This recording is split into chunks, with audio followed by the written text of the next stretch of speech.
Maggie Donovan had always been a professional.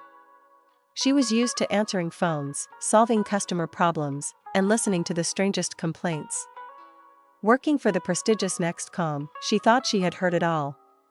Some thanked her for her help, but most were annoyed, in a hurry, and passed on their problems to the first person who answered the phone. She could handle it, but sometimes the work was grueling. There were 20 minutes left in her shift, and Maggie was thinking about a hot bath and the new romance waiting for her at home.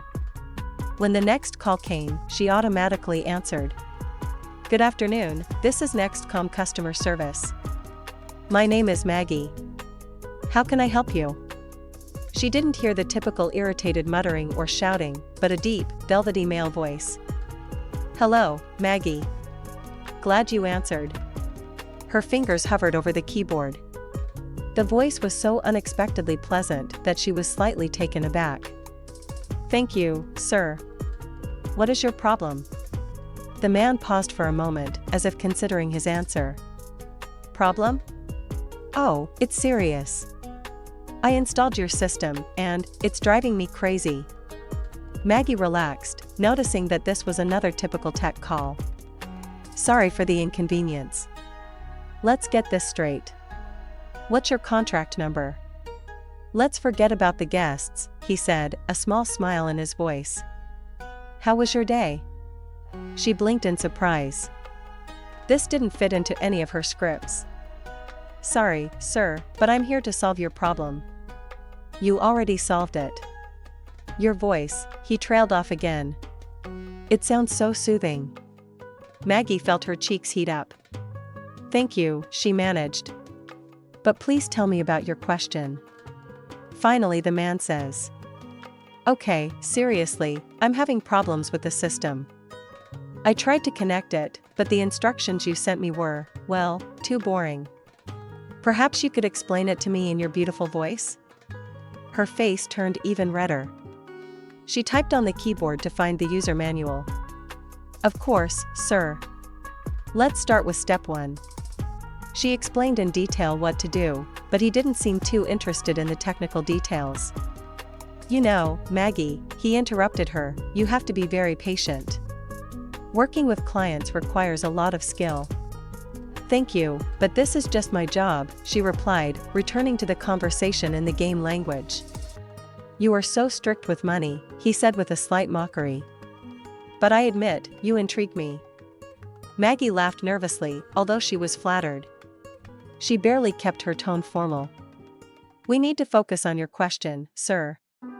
Of course, he said, but it sounded like he wasn't used to hearing no. "I hope I'm not breaking the rules, but I just want to say that your voice is the best I've heard today." She nearly broke her headphones. She'd never received a call like that before. Thank you. If your system works, can I consider our task complete? Bye. But I'll be sure to call you again. Not to join in, but just to hear from you." "Have a nice day, sir," she said quickly, before he could say anything. When the call ended, Maggie took out her headphones and took a deep breath. Her heart was pounding like crazy. "What was that?" she whispered under her breath. She had never felt such a strange excitement from talking to a client before. The man's voice was too enveloping. The only thing she knew was his name. In the data line she saw, Asher Grayson. And for some reason, that name stuck in her mind for a long time. The next day, Maggie returned to work, still a little stunned by the call from the day before. She thought about pushing it out of her mind, telling herself it was just another customer, and his voice didn't require that kind of attention. But the memory of him talking to her stubbornly lingered. Her morning began with the usual routine, checking the system, answering queries, a couple of irritated customers. Everything was going according to plan until the phone rang again. "Good afternoon, this is Nextcom customer service. My name is Maggie. How can I help you?" "Good afternoon, Maggie. It's good to hear your voice again." Her fingers paused on the keyboard. She recognized that velvety tone immediately. Good afternoon, Grayson. It's good to have you back." He laughed, softly, but with a hint of mockery in his voice. You remember me? That's nice. Of course, she said, trying to sound neutral. We have a customer database. Oh, I see. I thought maybe you just found me memorable. Her heart began to beat faster again. What can you do for me today, sir? Oh, I've had another problem. I don't think the system is supposed to work that way. But honestly, I'd find an excuse to call you anyway. Maggie felt her cheeks heat up again. Let's focus on your problem, she said, the old neighbor flirting. Okay, he said, but there was a smile in his voice. You're such a professional, Maggie. But let me ask you this, are you always so strict about following the rules? Yes, sir. It's part of my job. Interesting. But I think there's more to you than just stalking a person. She tried to ignore his words, but she couldn't help but smile a little. Mr. Grayson, I really want to help you with your system. Can I ask what exactly isn't working? He finally relented and began to describe the problem. As she made him solve the questions, he offered little jokes that made her smile or feel embarrassed. When they were done, he said, Thanks for your help, Maggie. You made my day. Thank you, sir. That's my job. Maybe. But I think it's more than just a job. Goodbye, Maggie. I'm sure we'll talk again soon. After the call, Maggie felt something inside her change. Her workday continued, but thoughts of Mr. Grayson haunted her. Meanwhile, Asher Grayson sat in his spacious office on the 30th floor of a skyscraper, admiring the views of the city. His personal assistant, Sarah, walked into his office. Asher, you've been looking too complex for the last 2 days. Is everything okay? I'm fine, he said, leaning back in the leather chair. But I think I found something interesting. Sarah raised an eyebrow. Is it work-related? He laughed. Not really. There's this girl I talked to on the phone. Girlfriend? You never talk about girls. Is this something new? Maybe. Her voice, he paused, choosing his words. It's not just attractive. It's unique. There's something about it that makes me want to get to know her better. Sarah looked at him, surprised. Asher, you know you can't just go and get to know her? That could be the wrong decision. He grinned, his eyes becoming mischievous. Sarah, I always get what I want. Her eyes widened, but she knew there was no point in arguing. That evening, back home, Maggie turned to herself. She was waiting for dinner, watched a movie, but thoughts of Mr. Grayson returned again and again. She convinces herself that he is just an ordinary client, but his words and manner of communication awakened something new in her. She did not yet know that this man had decided to no longer limit calls. Maggie began a new workday as usual. She was sure that Mr. Grayson would not call again today. However, his voice became for her something like a pleasant worry.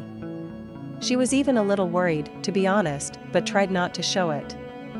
In the middle of the day, the phone rang. She answered as usual. Good afternoon, this is Nextcom customer service. My name is Maggie. How can I help you? There was a pause on the other end of the line before a familiar, velvety voice spoke. Maggie, it's me again. Her heart immediately did a somersault. She mentally prepared herself to be professional, despite the sudden surge of anxiety.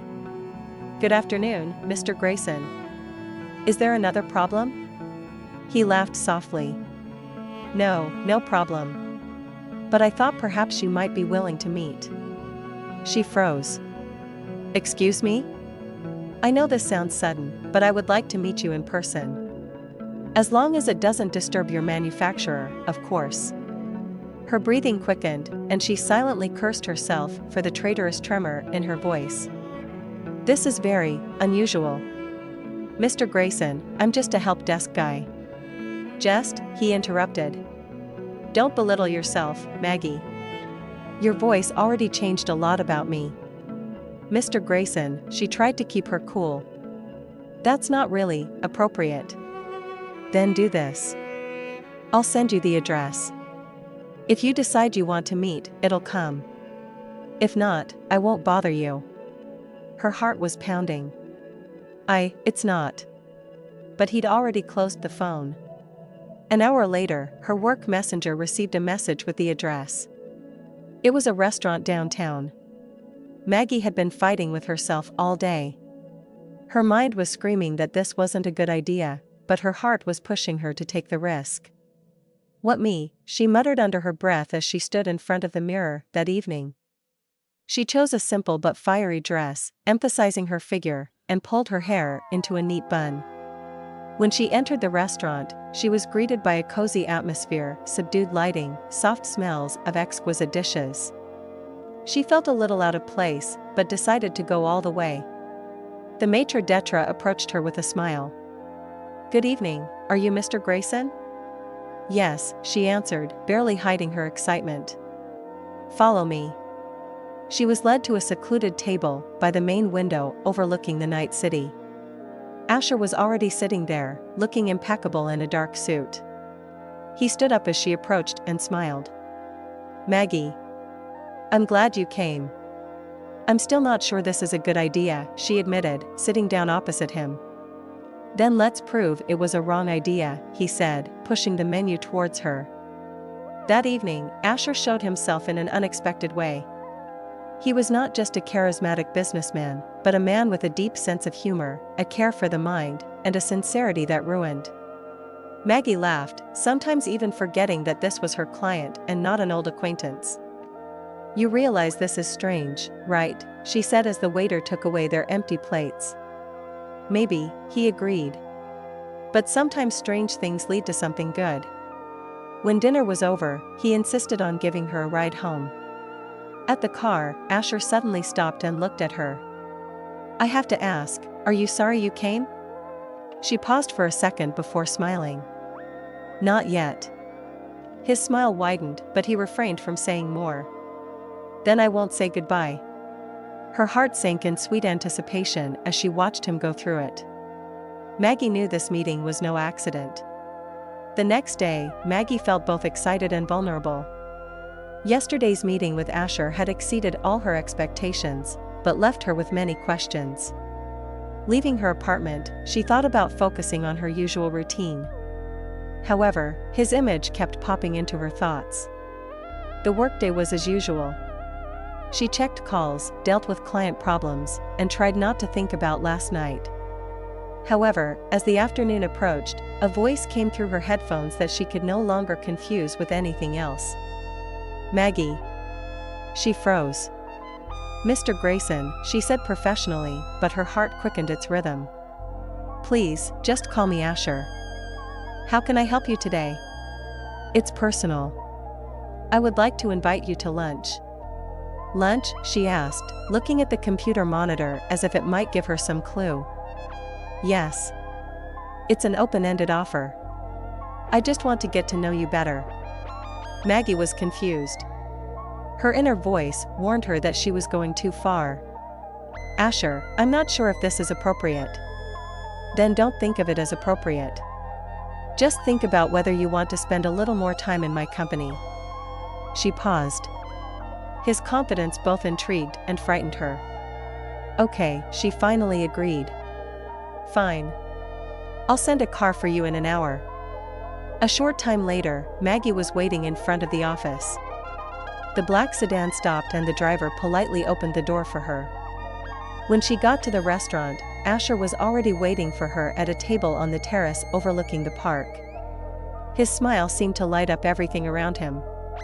"You're beautiful," he said, standing up to help her sit up.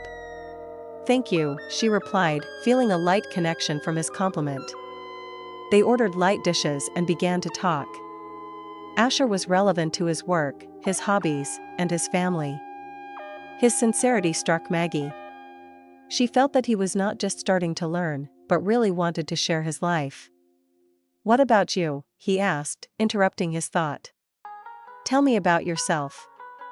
"Well, my life isn't as interesting as yours. I come from a small town, the captain always moved to the big city." Working in a call center is not the ultimate dream, but for now it's a good start. Asher listened attentively, without interrupting. Do you have a dream? He asked, suddenly. She paused. Maybe my own business. I've always liked the idea of starting my own. His eyes lit up with interest. Have you ever thought that it could be a reality?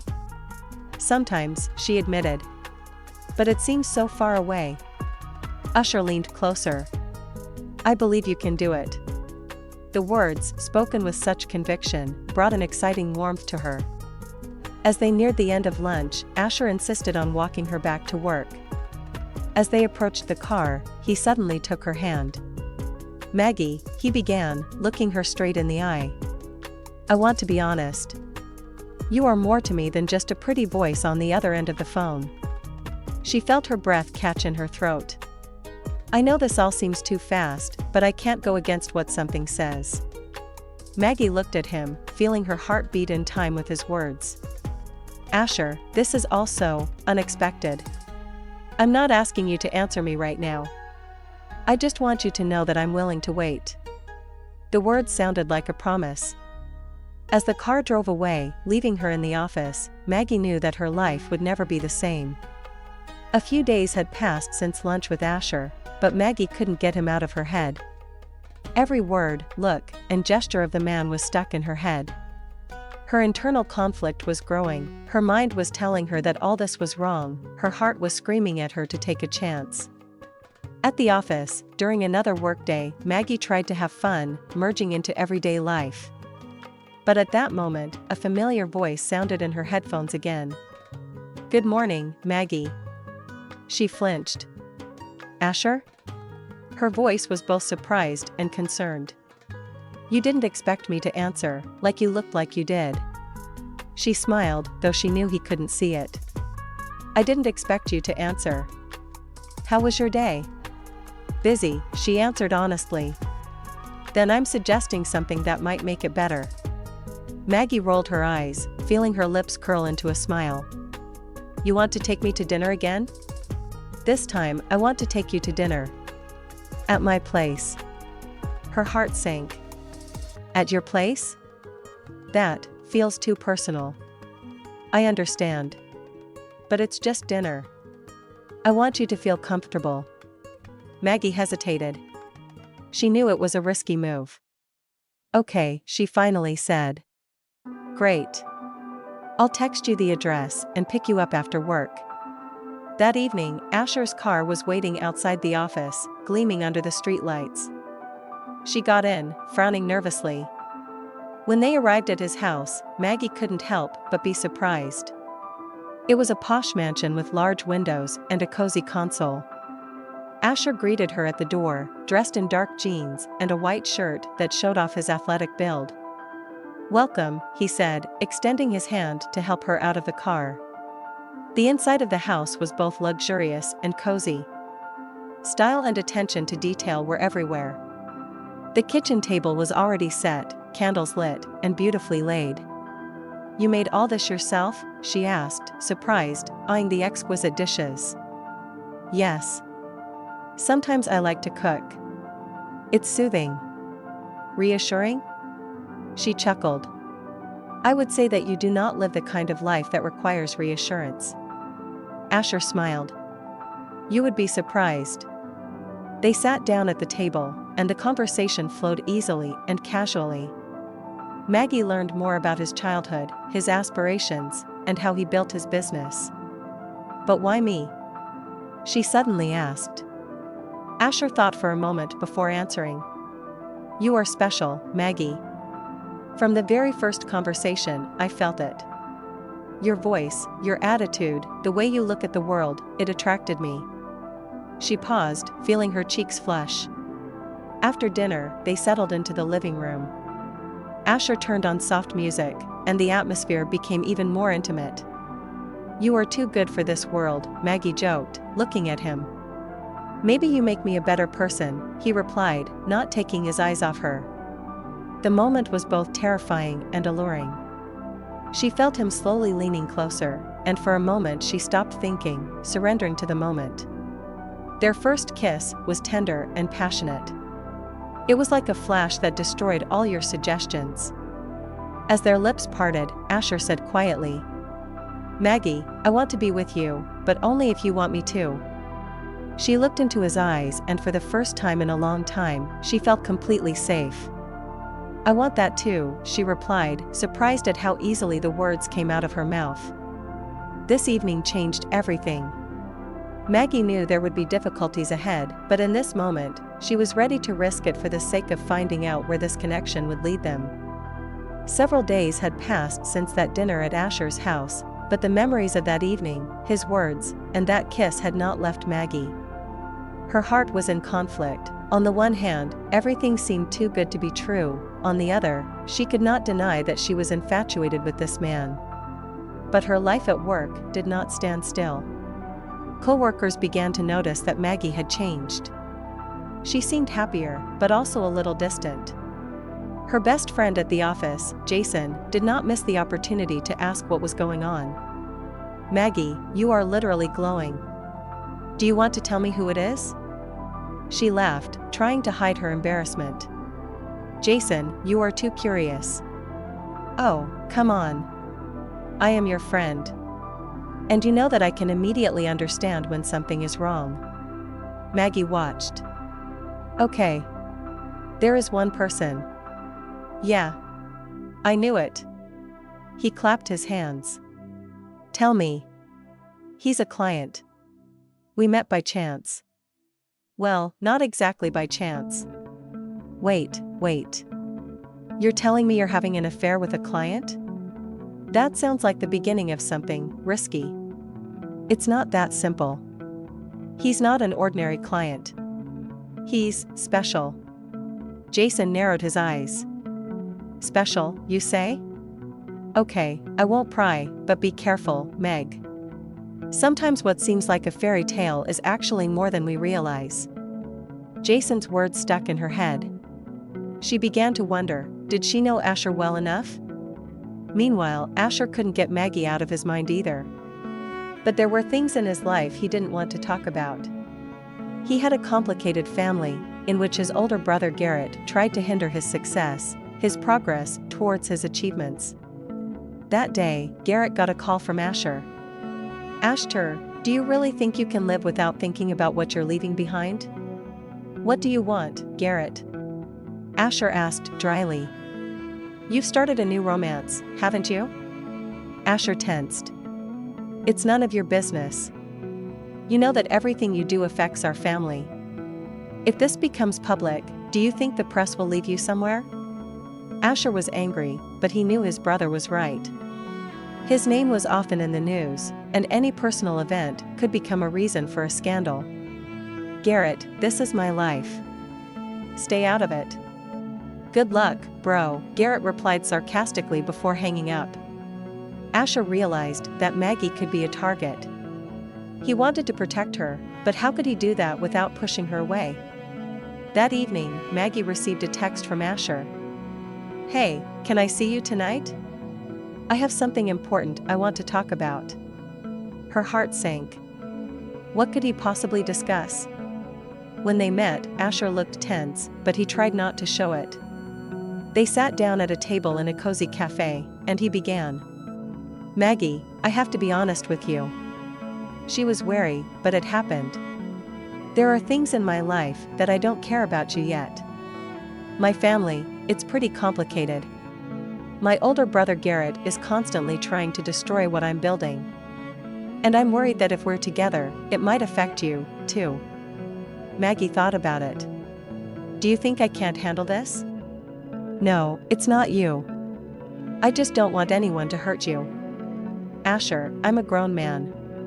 I can handle difficulties.